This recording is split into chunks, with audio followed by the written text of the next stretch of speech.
name is Beston. I live in Cape Town. Also, I do delivery. Interbet helped me to realize my dreams. Now I have my own delivery vehicle and I'm able to do the removal in and around Cape Town.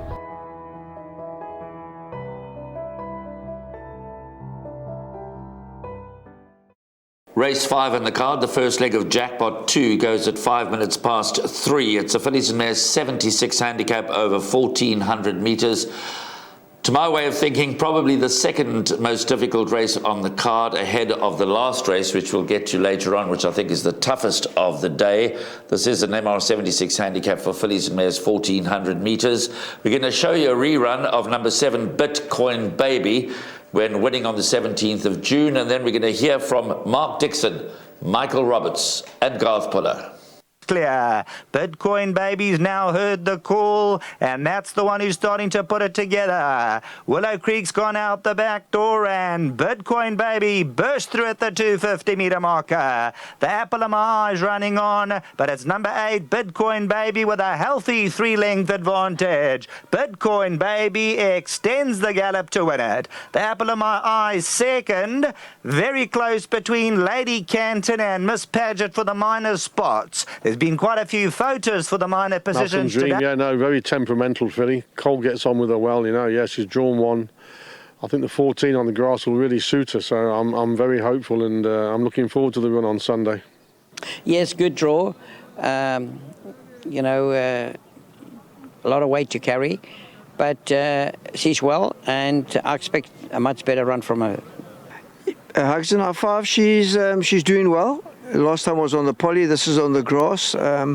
If she takes to the grass, she should run a good race. She's a nice. Well, as you heard there from Mark Dixon, he's really looking forward to the race on Sunday. Why not? Malcolm's Dream's had one start of 1,400 metres, won it. Cole Dickon gets on well with Malcolm's Dream, and she's cracked the inside gate. Michael Roberts also happy that Fabulous is drawn in gate 2 and expected to run a better race over this trip. Her penultimate start of 1,400 metres was second behind Jam Jam, but that was on the poly track. This, I think, is the second toughest race on the card. For my money, the last race, D's, is the toughest race on the card. I know you like a horse here, but before we get to that, I want to talk about number 4, Feeling Groovy, just so that our punters don't ignore her. I think this is her best trip. Her course and distance form is 2 starts for a second and a third. She goes back to 1,400 metres. I think she'll run better. Bitcoin Baby, I selected that one for the rerun because I think the 3-year-old daughter of Danon Platina has got plenty of scope for improvement. Hugs and high fives, obvious claims, but you found a horse for us here. I like a horse here, Graham, and I think 7-1 attractive odds, number 5 a little bit naughty. She has attracted betting support at her last 2 starts. She hasn't run too badly, but what she has done in both those runs, which is a negative for me, is that she's left too much to do when they turn into the straight, whether it's Hollywoodbets Scottsville or Hollywoodbets Greyville on the poly track. She just comes from too far off them. And I think Atandiwe Good Luck could be the key, because he's partnered her once before and he's won on her. So he knows her well. He knows the horses back home. She's here for another season. She's a 6-year-old. And it's one of two things when these guys nominate, Graham. You're either going to go up in class, down in weight, or, you know, down in class and up in weight. I think Gareth has done the right thing there. Take the weight off her back, 53.5 kgs on her back.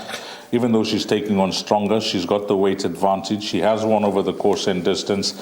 And the fact that she's found betting support at the last 2 starts confirms her well-being. So my hope for Atandiwe is a positive ride in a small field. 5 out of 10, hopefully sitting in the first half of the field. And if she can find a finish, I know it's long overdue. She's low in confidence in the win department.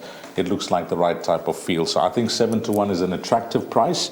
These are the races where if you can try and narrow it down where it looks to be competitive, you, beside reducing the perm, if you find a 7-1 shot as a banker, what a pleasure. You can go wide in the rest of the legs. So I'm going to banker this horse in everything, and I think 7-1 is decent value. So your pick 6, you're bankering James Yes. Vision, and this filly a little bit naughty. Well, I have to say Dees is a lot more confident about a little bit naughty than I am, but I wish him well. For me, this is very definitely a field race. I'm putting 5 or 6 horses into the buy pot, all of numbers 1, 2, 4, 5, 7 and 8. 1, 2, 4, 5, 7 and 8 go into my buy pot. You know, I like my buy pots from a pick 6 and a jackpot perspective. I think this is a field race, but Dees has been good before, and he could be good again, even though sometimes Dees can be a little bit naughty.